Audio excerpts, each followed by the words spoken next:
नमस्कार, स्वागत है आपका वीके न्यूज़ में।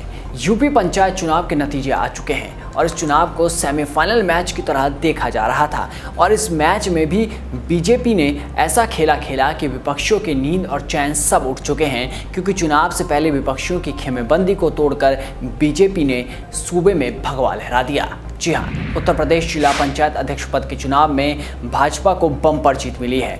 बीजेपी 75 में से 67 सीटों पर कब्जा करने में कामयाब हुई। इसी के साथ बीजेपी ने सपा के 63 सीटों के रिकॉर्ड को भी तोड़ डाला। वहीं इस चुनाव में सपा को 6 सीटें ही मिली और बाकी अन्य के खाते में गई। बता दें कि 22 जिलों में पहले ही निर्विरोध निर्वाचन हो चुका है। 21 सीट भाजपा के खाते में आई, जबकि 1 सीट समाजवादी पार्टी के खाते में गई थी।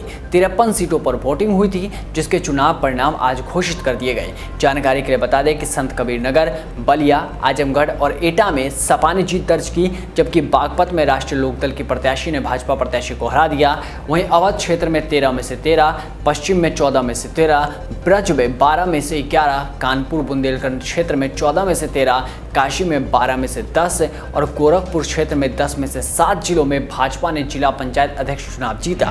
मार्च 2022 में होने वाले विधानसभा चुनावों से पहले जिला पंचायत अध्यक्ष के चुनाव में मिली बम्पर जीत भाजपा के लिए किसी वैक्सीन से कम नहीं, क्योंकि इस चुनाव से ठीक पहले राम मंदिर का मुद्दा उठाया गया, टिकैत की सियासी रणनीति सामने आई और साथ ही में सपा, बसपा, ओवैसी की एंट्री भी हुई थी।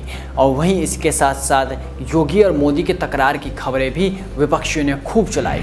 इन सब के बावजूद बीजेपी की ये जीत बताती है कि सूबे में जनता किसके साथ है। बता दें कि यूपी के 53 जिलों में जिला पंचायत अध्यक्ष की कुर्सी के लिए वोटिंग पूरी होने के बाद आज परिणाम घोषित कर दिए गए। यूपी में 53 सीटों पर शनिवार को वोटिंग हुई थी। उन पर ज़्यादातर भाजपा और सपा आमने सामने थी, लेकिन सपा को भाजपा ने करारा झटका देते हुए एक तरफा जीत हासिल की है।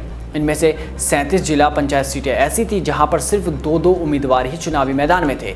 दोनों ही दल के नेता अपनी अपनी जीत के लिए पहाड़ तोड़ लाने जितनी मेहनत कर रहे थे, लेकिन बाजी मारी बीजेपी ने और सपा केवल 6 सीट ही निकाल पाई। निर्विरोध चुनावों के बाद भी बचे हुए 53 जिलों में से सपा को 36 जिलों में भाजपा से आगे बताया जा रहा था। हालांकि कई जिलों में समाजवादी पार्टी का गणित निर्दलीय तो कहीं बागियों ने बिगाड़ डाला। जिन 22 जिला पंचायत अध्यक्ष पद की सीटों पर निर्विरोध निर्वाचन हुआ, वहां पर समाजवादी पार्टी इटावा में मुश्किलों से निर्विरोध जीत सकी थी। बाकी 21 में भाजपा ने जीत दर्ज की। पार्टी का दावा है कि भाजपा ने सत्ता पक्ष का दुरुपयोग कर जिला पंचायत अध्यक्ष की कुर्सी पर कब्जा किया है। अब आरोप और प्रत्यारोप का दौर तो चलता रहेगा।